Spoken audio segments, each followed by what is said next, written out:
The old manor house, a formidable structure of blackened stone and gnarled ivy, stood silhouetted against a bruised sky.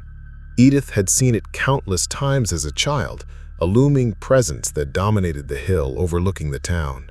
It was a place where childhood tales of demons, dungeons, and death were whispered on the playground, a place that now, in her twilight years, felt just as intimidating.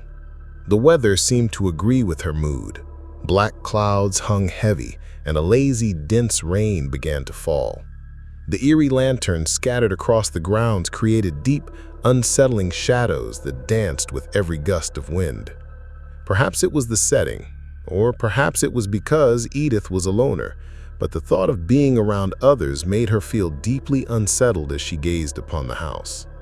A wave of regret washed over her.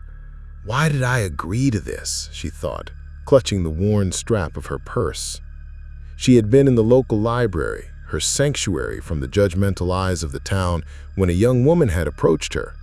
The girl looked vaguely familiar, a fleeting memory from a half-forgotten dream.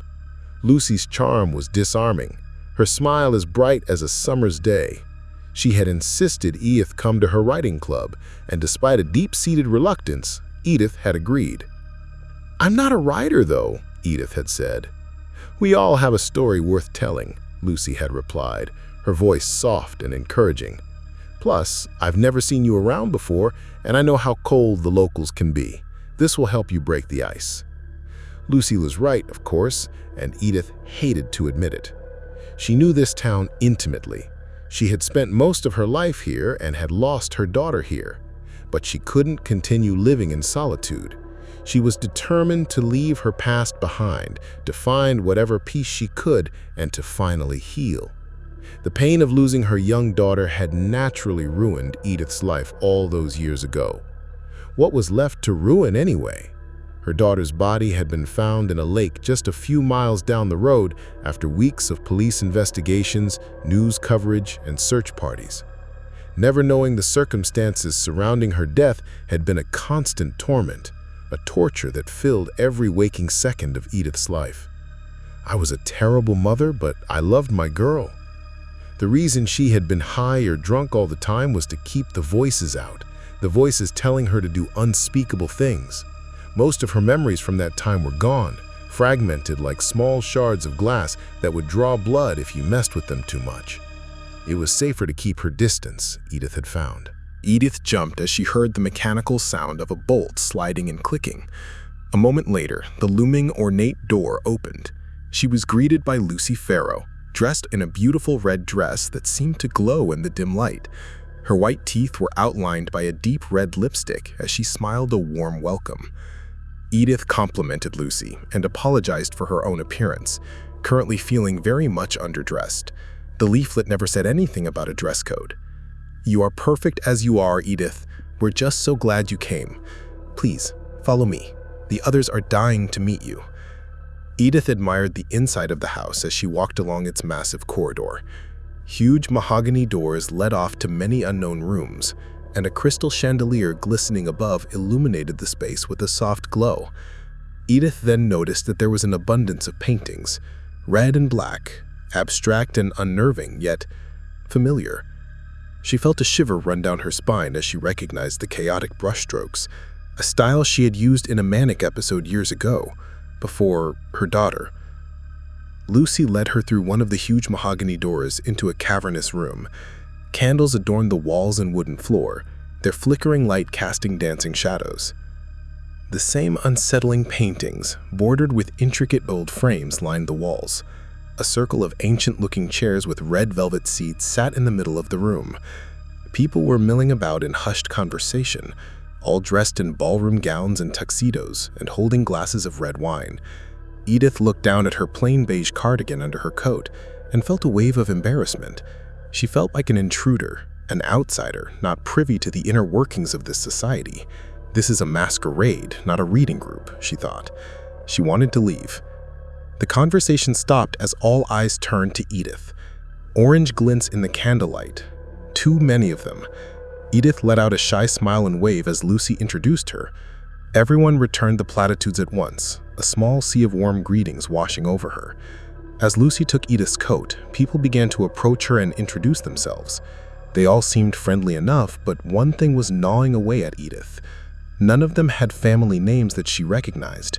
Have I been away so long that everyone I once knew no longer resides here? This town had once been a place where each family could trace their lineage back for generations. New people rarely moved in, and few people ever left. Or could it be that my memory of that time is worse than I thought? A man named Levi was in the middle of telling Edith about the reason for the over-the-top attire, something to do with it being an important milestone for the club and setting the scene, when Lucy returned with a glass of red wine for Edith. "Oh, I'm really sorry, Lucy. I don't drink," Edith said, worried that she had offended her host. "That's perfectly fine. This is non-alcoholic wine. It's not as nice as real wine, but close enough. We like to look the part, but Levi here can't be trusted not to get too drunk and ruin our session." "That was one time," Levi laughs. "It was only one time because we've banned alcohol since then," Lucy said to Edith, amusement in her eyes. "Good point," Levi replies. "Edith, I sincerely hope you enjoy this special night." Edith offered her thanks and took the glass from the expected Lucy. Best not to offend her. Plus, she can't fall off the wagon after all these years by drinking fake wine, can she? She takes the glass and wets her lips. It's not bad, but leaves a metallic aftertaste. Lucy looked satisfied and floated gracefully to the middle of the gaudy chairs. "Good evening, everyone," she began. "Thank you all for coming, and thank you all for making our new guest, Edith, feel welcome." More eyes turn to Edith, and she awkwardly nods her gratitude. Unsure what else to do, she takes another sip of her wine. Lucy extends more pleasantries to the others in the group and invites them all to take a seat. She places herself opposite Edith. Edith takes a slow look around the circle as everyone makes themselves comfortable. All their friendly faces now cast in harsh shadows, everyone backlit by the candles, their light seemingly avoiding the center of the circle. As a mark of this special occasion, we will be doing something different tonight. Instead of our usual reading, feedback, and brainstorming ideas, we will be going around each person, with each one of you building on the story of the person before. There are no rules other than it has to start in this village, Lucy announces, looking around at each person with a smile touching her lips. The shadows now making her look slightly menacing. She must have noticed Edith's worried look and told her she can just observe if she feels uncomfortable contributing. Edith relaxed slightly at this. Lucy asked the lady to her left, June, to begin by setting the scene. June began talking in a deep voice, quiet yet powerful. It was so late you could be forgiven for saying it was early. The dusk air crisp in the pine woods, the frost covering the forest floor like a shimmering carpet of glitter. Her voice was musical, hypnotic even. Edith found her eyes closing as she pictured the forest being perfectly painted in lyrical form, almost like she was there, looking at it with her own eyes. It wasn't difficult. She'd spent a large part of her own childhood in the forests around town. She leaned back in her chair, feeling so relaxed now. This is actually quite nice. Silly of me to have felt so awkward. June continued her narration. Nothing in the forest stirs, except for one creature. The narrator's voice changes to a male, but Edith barely notices. She's still panting and barefoot in the woods. She's wet and shivering, but she doesn't notice. She has more urgent matters to attend to. Edith feels something on the edge of her consciousness, almost like recognition, faint and unknown. She hears a branch snap ahead and immediately takes off towards it. Edith now feels a sense of urgency and sees the forest streaming by in her mind's eye as she hurtles towards the sound. The narrator's voice now replaced by the frosty forest air rushing past her stinging ears. The trees become sparse and then quickly open up to a black lake. Edith gasps as memories come flooding back, memories she doesn't want, memories that had been buried deep within. She fights to open her eyes and to banish the visions. Her efforts are in vain. She is stuck, unable to move, only able to observe the scene playing out before her. The narrator's voice, a distant whisper, floating on the cold air. She sees her daughter standing ankle-deep in the lake, crying, shivering, pleading. She is trapped. She can no longer run, and the freezing water is deadly. Edith approaches slowly, a rock now in her hand. Her daughter staggers back, landing with a splash. Edith is wailing and thrashing against the walls of her own mind, desperate to escape, to forget again. She stands over her daughter now. She hesitates before hearing a familiar voice. "Do it! Do it now!" It's the voice she'd began hearing after her daughter was born, the voice she'd been taking medications for, and the voice she had stopped hearing after her daughter's body was found. A demonic, evil voice, each word, each syllable dripping with pure hatred. Edith thrashed against her own mind as she watched the hand holding the rock rise, her teenage daughter begging now, helpless. With a violent downward swing, the rock connects with a sickening crunch, and her daughter falls back, submerged in the icy black water. Edith bends down, grabs her daughter's leg, and drags her deeper until the water is almost around Edith's neck. The adrenaline of the moment keeping her warm against the icy water. She walks home barefoot, in silence. In a trance-like state, she gets showered, disposes of her wet nightgown, and goes to bed.